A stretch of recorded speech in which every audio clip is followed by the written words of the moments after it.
Good day, folks. Everything new under the sun. War in 2024. We're going to take a look at that, take a look at some articles and some actual timelines. And we're going to talk about November 2024. Interesting time, maybe for the start of the 7 year period spoken of in the Word of God about the last days, and specifically the first 3.5 years, which I believe fall within the 6,000 years of man timeline as shown here.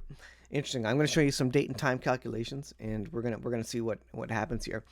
But let's head over to the news here about 2024 and what it will bring. There's a lot of chatter here about a black swan event, cyber attacks, a virus pandemic, a computer virus pandemic of sorts. All sorts of ominous talk about the collapse of civilization in 2024, and that often that happens around the end of the year when people are looking to the next year. The apocalypse and catastrophe.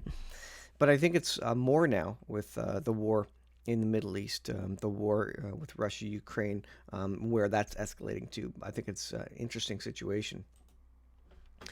This is Zero Hedge. CBS reporter makes dark prediction for Black Swan event in 2024. So what did this person, Catherine Herridge, say? Going down here, CBS Herridge predicts 2024 may have a national security event with high impact that's very hard to predict. So we had this video, Leave the World Behind, by Obama, Barack and Michelle Obama. Interestingly, they were part of that, and we have this signal apparently coming from this person. Maybe many people think that they put ideas out there in the public's eye and ear, so that we're not surprised by an event, and that's propaganda. That's simply controlling the hearts and minds of the population. Because what does the government want to do? Well, they want to control you. They want to introduce ideas to you, but not panic you. They want to get you ready for something that they think is coming. The intelligence community, and so they control the narrative. They control what the information that is coming out in a manner so you don't so there's no uprising, so there's no riots in the streets, so we're not surprised, so that we get ready. So if a government is thinking and wants to control the population and prevent unrest and Mad Max scenarios, then they're going to do that. They're going to kind of spill beans slowly. They're going to have public service announcements about nuclear fallout, which they had in New York. They're going to give you little hints here and there. So that's obvious. They could absolutely do that, and they do absolutely do that, and they have done that in the past, and they're likely to do that in the future. Is that what's happening here? I don't know, but she says a national security event with high impact that's very hard to predict, pointing to ongoing wars and U.S. divisions as factors creating fertile ground for our adversaries like North Korea, China, and Iran to take advantage of. Now, the prospect for a significant cyber attack, comms down, communications down situation is significant. The countries of the world want to take the U.S. out. They want to knock U.S. off the top as the world reserve currency, as the world superpower. China wants to do that. They're waiting. They're biding their time. They're collecting gold and silver so they have real money to fall back to when the economy collapses. But the easiest way to take them out is not by nuclear weapons, electromagnetic pulses, conventional kinetic war. The easiest way is simply to destroy them economically, to wait until they die economically, and they're basically destroyed economically. And one way to trigger that, which with plausible deniability, is massive cyber attacks that take out communication and satellites and these sorts of things. You don't have to fire a single bullet to take the U.S. out and for China to become the next world superpower. All you have to do is take out their communications for a couple of days, a couple of weeks, and that would destroy the economy. That would be the final nail in the coffin for the supply chain, etc. As the U.S. then would turn inwards, it would go to martial law, and they would need to control the people. The army would probably be used to control the civil unrest because people would be going, insane without communication, cell phones, etc. And then China could move into that place as a world reserve currency, or whatever that new economic system is. The world government could step in, the World Economic Forum, all these organizations that are already set up to control the world, they could step in at that point. This is an interesting one. And you know what? Humans are the problem. And so, if we understand that Satan just wants to take as many humans with him as possible to hell because he knows time is short, well, then what better thing to say than put the idea out there to all the tree huggers and the climate change activists that, you know what? The humans are the problem. Let's just get rid of more humans. Where hydrocarbon chains, food types, are consumed by humans and turned into methane, global warming potential is no longer neutral, and human respiration has a net warming effect on the atmosphere. That's right, human breathing is the problem now. So they want to limit the number of humans so that humans breathe less. It has been reported in previous studies that the region of birth or ethnicity is a strong indicator of a likelihood to be a methane producer, with African populations much more likely to be methane producers than Asian populations. So who are the bad guys? Of course, the Africans, right?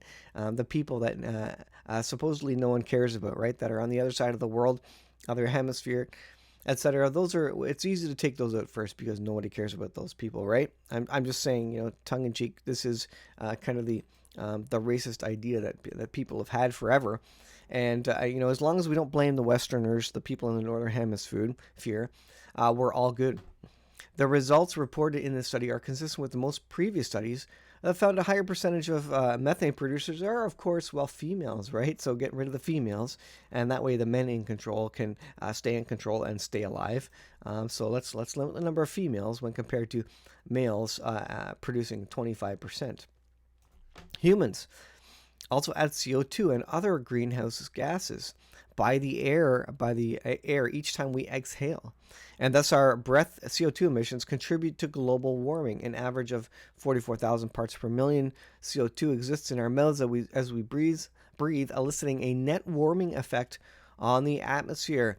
And it says perhaps in due time there will be a breathing tax policy imposed on offending humans. Maybe your credit score will be lowered if you're exercising too much, right? Because if you're exercising too much, you're causing global warming. You're also probably going to live longer because you're healthier, right? So maybe they don't want that. Maybe they want you to die sooner and to breathe less in the name of climate change and global warming.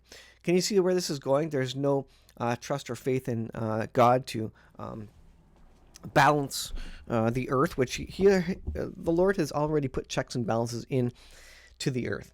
If there's too much CO2, then more plants are going to grow, and they will inhale CO2, they will exhale oxygen, which we need, right? So as soon as there's too much CO2, the plants and trees and leaves will grow like crazy. They will be supercharged because of all the CO2, and they will consume all the CO2 and exhale oxygen, and vice versa. This is just one example of a balancing effect that the God has built into his creation.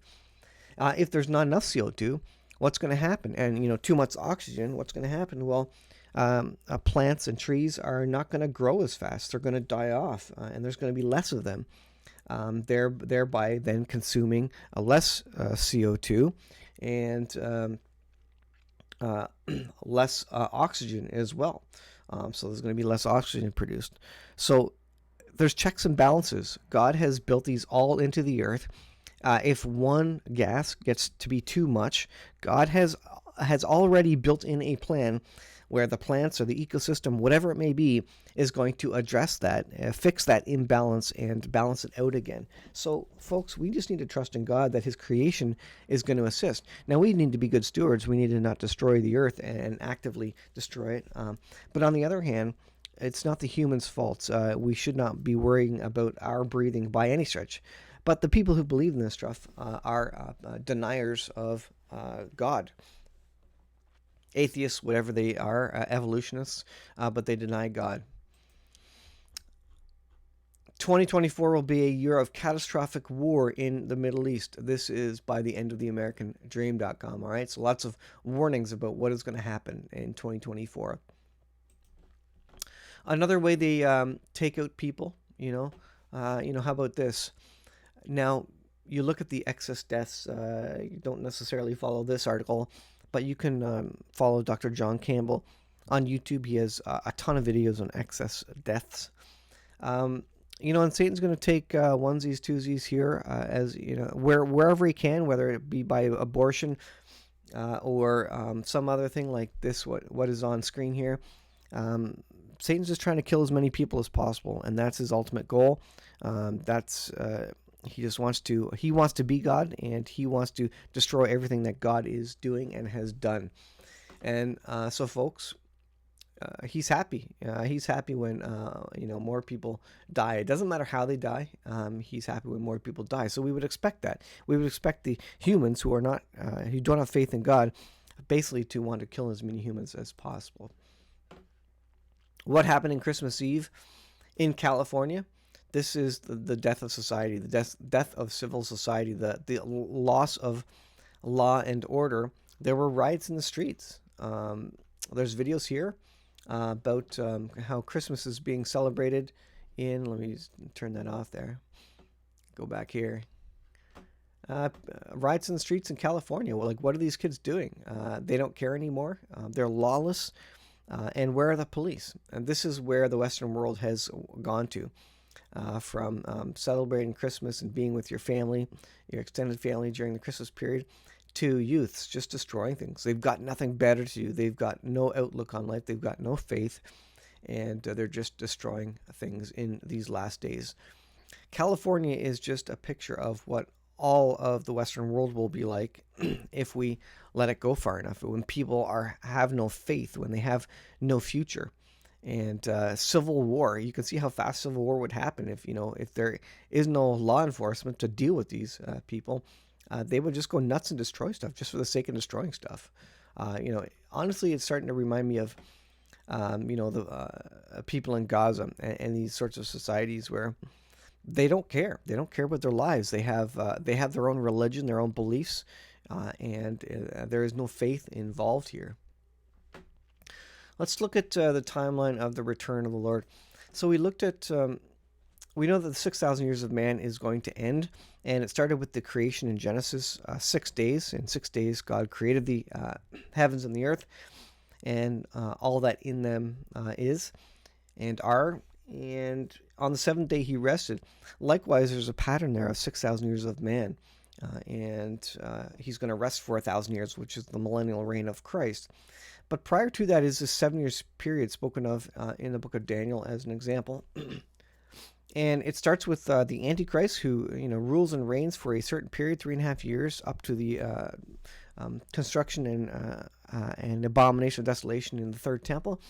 And it ends with the last 3.5 years, which is the wrath of God, which at this point, I believe it happens at the beginning of the millennial reign, that first 1,000 years of Christ, where he cleans up the earth and he addresses the abomination of desolation. That's the kickoff point, but also addresses the sin of mankind, at least up to that point. Similar to what he did in the flood of Noah. He addressed the sin up to that point and the lawlessness up to that point, but there was still sin afterwards, right? So he didn't completely destroy everything. So there's a pattern there where God's wrath is going to come down, just like the flood of Noah, but it doesn't address it forever. And we know at the end of the millennial reign of Christ, there's another Gog-Magog style invasion and attempt to overthrow God and Jesus, who are ruling and reigning, who have ruled and reigned for that 1,000-year period. And then God will deal with sin and evil once and for all. But this will be another kind of middle event, like the flood of Noah, where he addresses the sin and the evil of mankind at that point in time. This time with fire, the prior time with water. So let's take a look at. So we have this idea of 2028. Now, where do we get that? Well, that is 2,000 years from the death of Christ. Now, Jesus died in about the year 33 A.D. or on the Gregorian calendar, the year 33. Why 33? Well, scholars believe that he was 33 at the end of his time when he was teaching. But we also know that Jesus was born a few years prior to the start of the Gregorian calendar, 2, 3, 4, 5 years prior to the actual start of the Gregorian calendar, which is supposedly based off the birth of Jesus Christ, but it was miscalculated. And you Google that, all scholars will agree. It's probably 3, 4, 5 years BC that Jesus was born. So that sets the timeline. You add 2,000 years from that, you come up with 2028, and I've done videos about that before.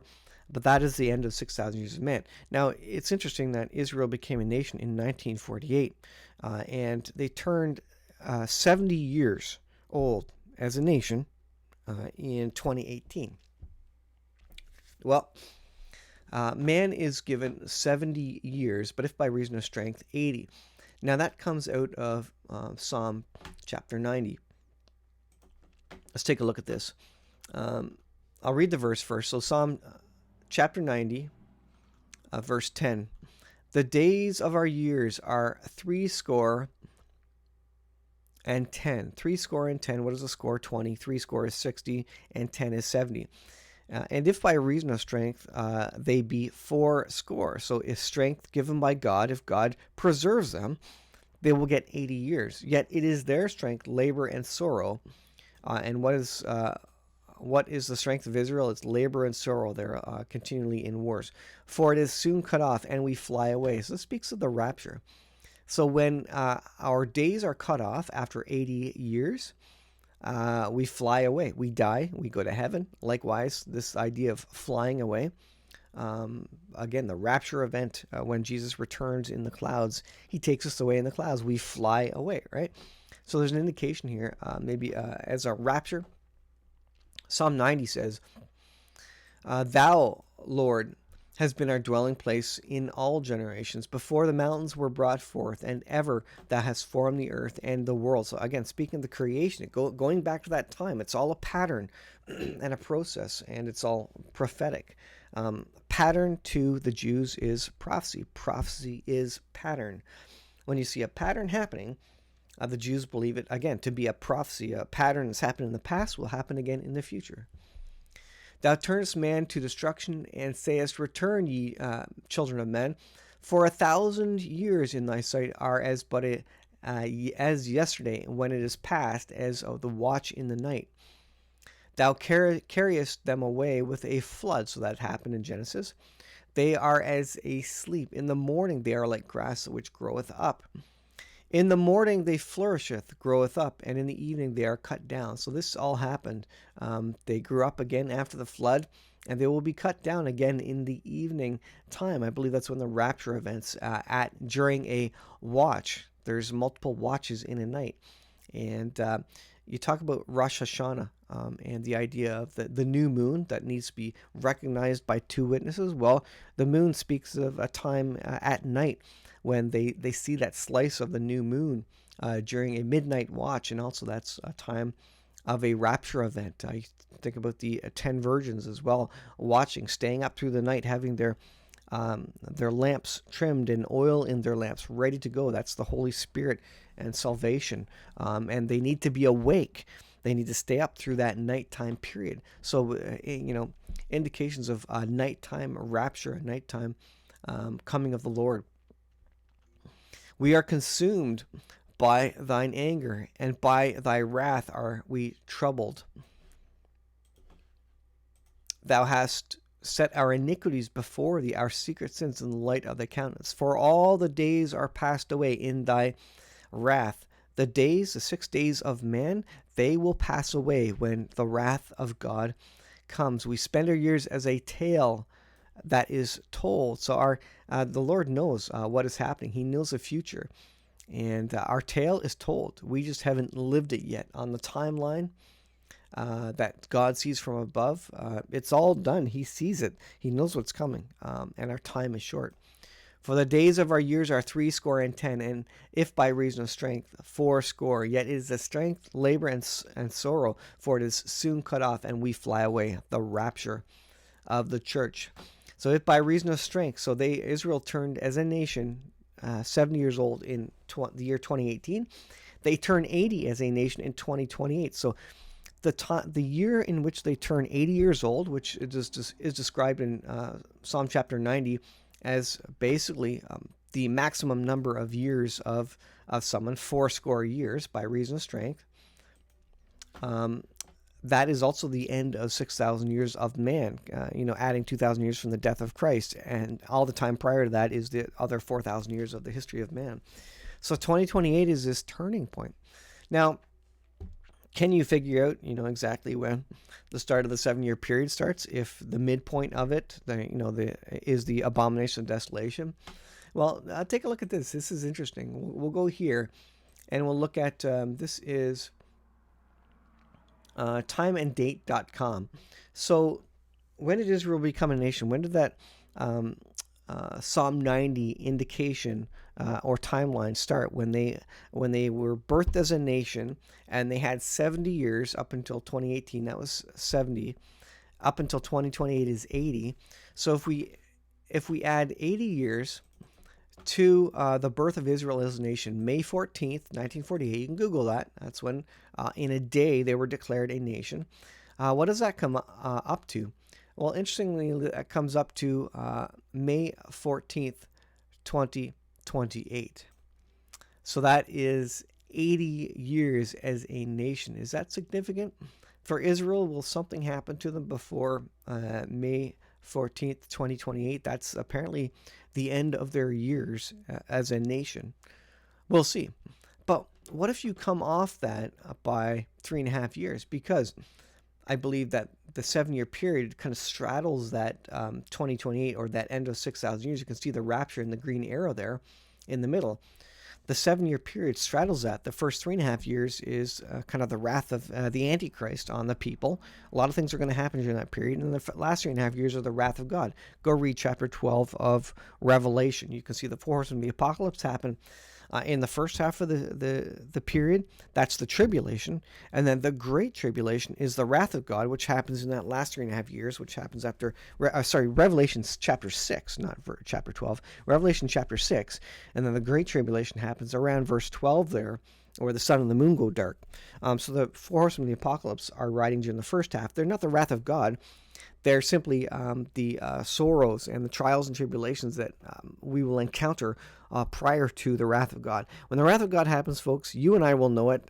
There will be no escaping it. No one will question when the wrath of God happens. They won't say, oh, maybe it's climate change. Oh, maybe it's this or that. Maybe it's global warming. No, it's going to be obvious to them when the wrath of God falls. But the tribulation, they're going to write that off. It's climate change, whatever else, right? So this is the date of 2028. So looking at this chart, if 2028 is that start of the Great Tribulation, and that's the middle of the 7 years, what if you subtract 3.5 years from 2028? Where does that set us? And again, we're talking, when we talk about wars and rumors of wars, we have these articles, the prediction of massive cyber attacks, cyber polygon, and Klaus Schwab predicting massive cyber attacks as kind of the next pandemic, which will not take out humans, but take out all the computers, and they'll have to shut down the computers for a couple of days a week to deal with the massive cyber attack that is potentially coming, and that will lead to societal unrest, civil unrest, collapse, martial law, Mad Max scenario. Well, you come back off that 2028 date, May 14th, 2028, and this is where you get to, again, timeanddate.com. May 14th, 2028, which is the end, which is basically the 80-year birthday of Israel as a nation and the end of days for Israel as a nation, potentially. You subtract 3 years and 6 months, 3.5 years, and what do you get? Well, you get November 14th, 2024. Now, that's interesting, right? With all the people saying that something is going to happen in 2024. You know what this gives time for? This gives time for the war to break out. This gives time for the world government to set up a world government with an antichrist figure who is going to rule and reign prior to this last tribulation period where the 4 horsemen of the apocalypse kick off.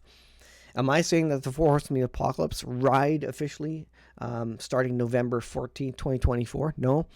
But the timeline fits currently.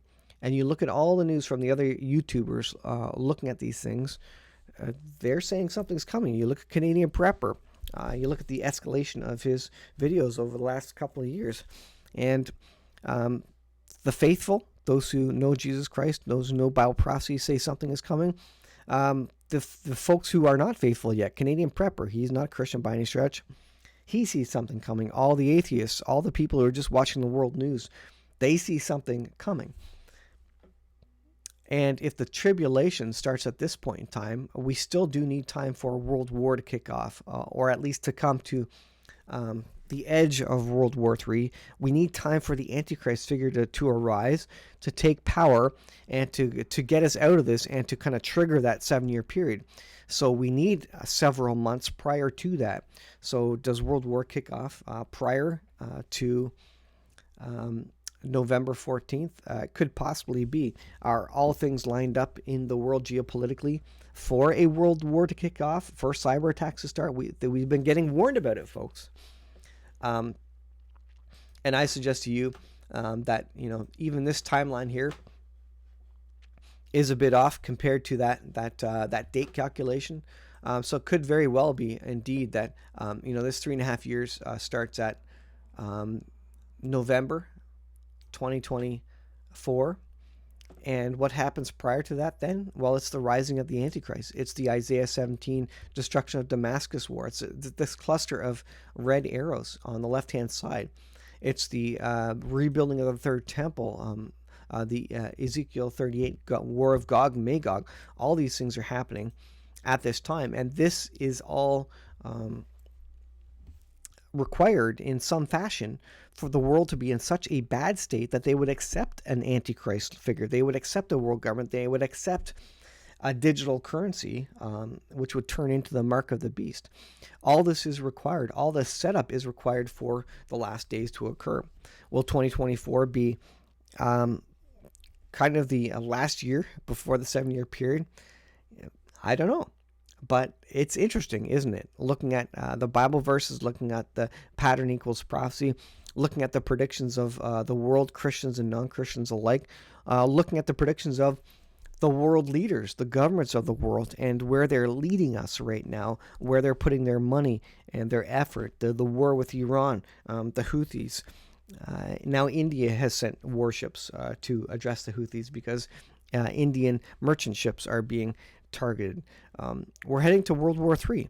And I believe that happens, and we get to the precipice of World War III, at least, if not all out World War III, before the world leader, the Antichrist, can arise and declare peace, and where he would have enough power and votes, if you will, by the world population. Because we're not going to give up our sovereignty. We're not going to give up our US dollar, our Canadian dollar, for a world leader right now. No, we have to be on our knees. We have to be desperate.